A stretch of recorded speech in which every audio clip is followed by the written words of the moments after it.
Good morning, students. Today we will be looking at the black aeroplane. This is the second part of two stories about flying. In the first part, that is his first flight, you have learned that a young seagull was there who was very much afraid of flying, thinking that his wings will never support him. But somehow he knew that it is his natural instinct, which is already there, that would enable him to fly independently. So saying that the second part, that is the black aeroplane, it also has to do something about flying, since aeroplane is written at the top. So we shall be looking at this chapter, and I'll be reading the first paragraph for you.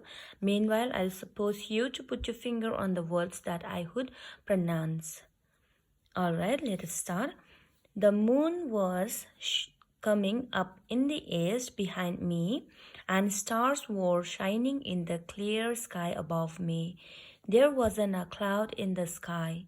I was happy to be alone, high up above the sleeping countryside. Now here I have underlined the word countryside, thinking that might be most probably some of you do not know its meaning. So let me tell you, to those who do not know its meaning, countryside is the other word that is used for village. I was flying my old Dakota aeroplane. Now, old Dakota is the name of his aeroplane that he was flying over France back to England. So he was going from France to England. I was dreaming of my holiday and looking forward to being with my family. I looked at my watch, 1:30 in the morning. This is the time when he was flying, and we have to remember that by 1:30 he means it's the time early morning. So talking about the paragraph, one early morning, the main character, whose name is not revealed yet, of the chapter was flying his old Dakota aeroplane from France to England. England is his hometown, and maybe the France is the place where he works. It was 1:30 in the morning, and he was pretty happy with the weather. The sky was clear and there wasn't a cloud. He can see the village or the countryside below him. So this clearly suggests how beautiful the weather was. I should call Paris Control soon, I thought, as I looked down past the nose of the aeroplane. I saw the lights of a big city in front of me. I switched on the radio and said, Paris Control, Dakota, DS088. Here, can you hear me? I am on my way to England. Over. The voice from the radio answered me immediately. DS088, I can hear you. You ought to turn 12 degrees west now. DS088, over. I checked the map and the compass, switched over to my second and last fuel tank, and turned the Dakota 12 degrees west towards England. I'll be in time for breakfast, I thought. A good big English breakfast. Everything was going well. It was an easy flight.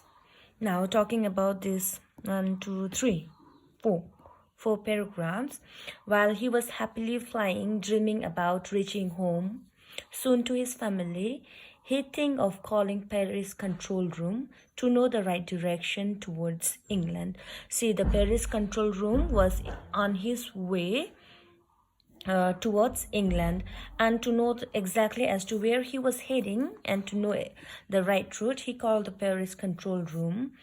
And the Paris control room responded by saying that he has to turn 12 degrees west. He then checks his map and the compass to know the route.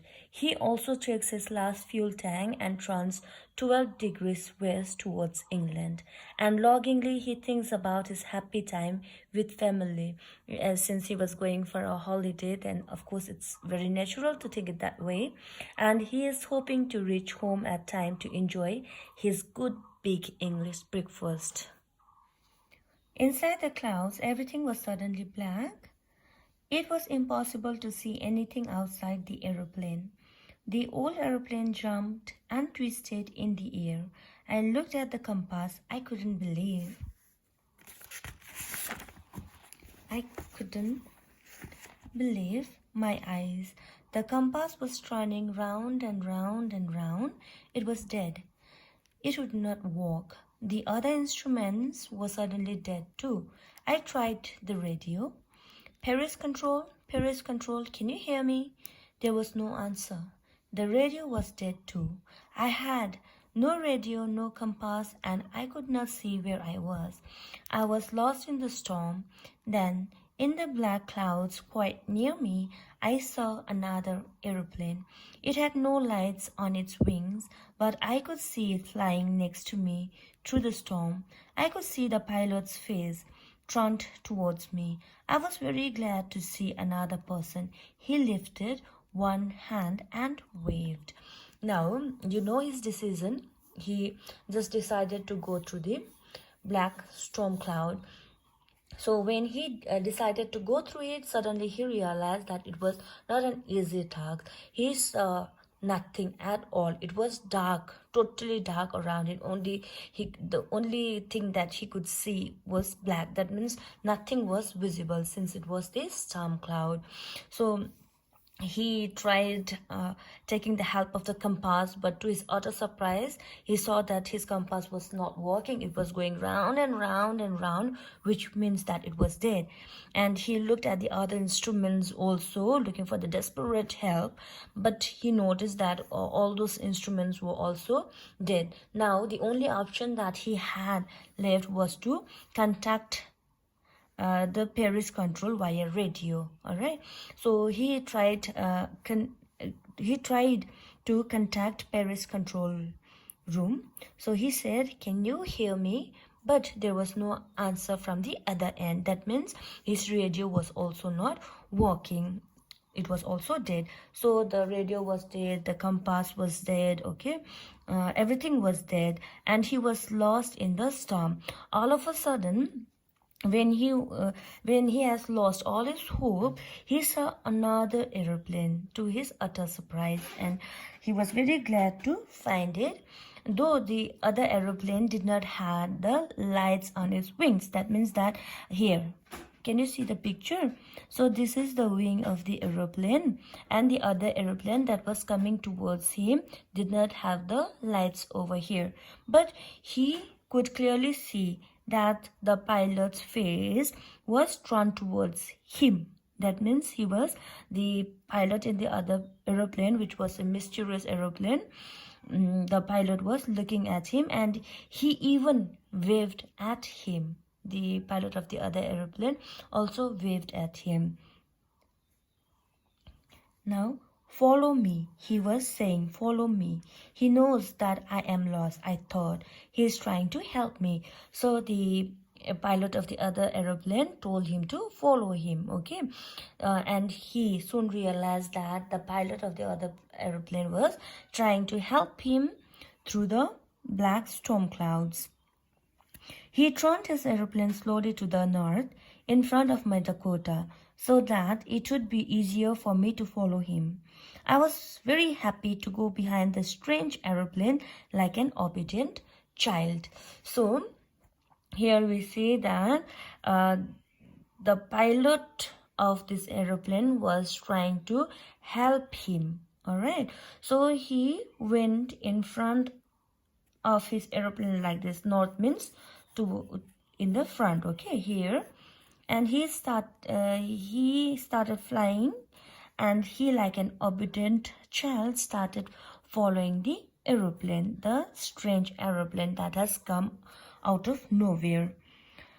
After half an hour, the strange black aeroplane was still there in front of me in the clouds.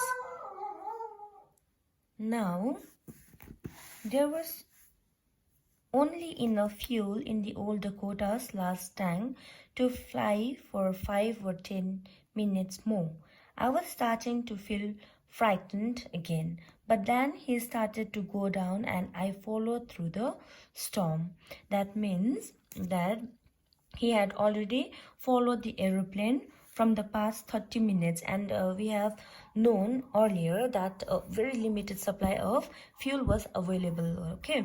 So he had now only fuel for 5 or 10 minutes more, and he was afraid if he has to roam around in the black storm clouds for a few seconds more, then his fuel would not last more.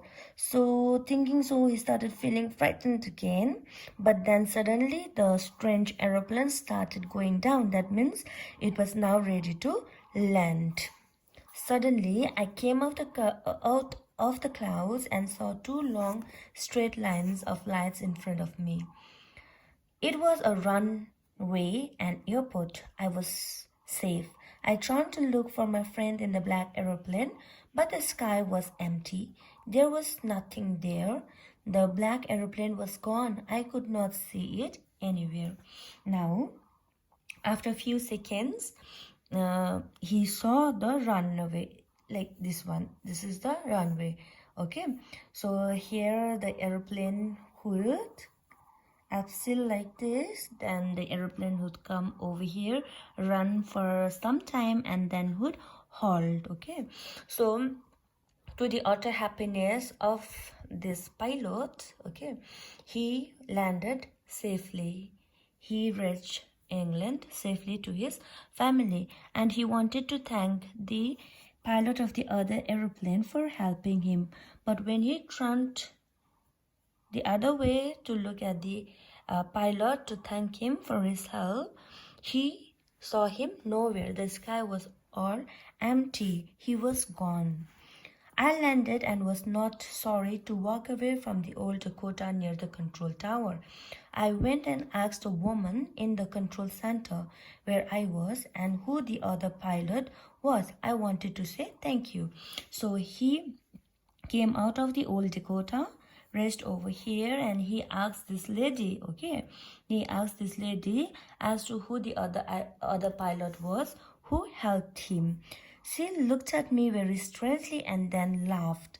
Another aeroplane up there in the storm? No other aeroplane were flying tonight. Yours was the only one I could see on the radar.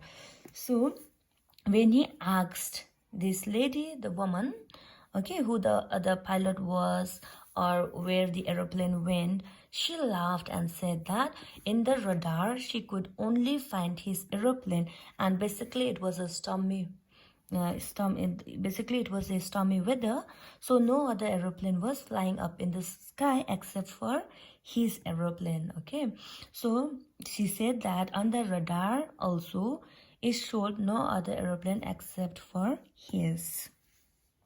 So who helped me to arrive there safely without a compass or a radio and without any more fuel in my tanks? Who was the pilot on the strange black aeroplane flying in the storm without lights? Now he started wondering, though he was very glad to land safely, but it was a very great surprising thing as to who came for his aid, and this thought started bewildering him. Even the lady said that there was no other aeroplane in the sky, so he began to think that who was the person who came to save him, okay, at the time when his compass was dead, when his radio was dead, when he was left with no more fuel. Okay, who was that strange pilot who came out of the nowhere in the stormy weather without lights? Who was it? Now this chapter has an open end. Okay, it could be anyone. It could really be a pilot, or it could be help from some divinely bodies. Since I told you, like, it has an open end, it is for you to decide. Okay, it is for you to decide who you think the person was.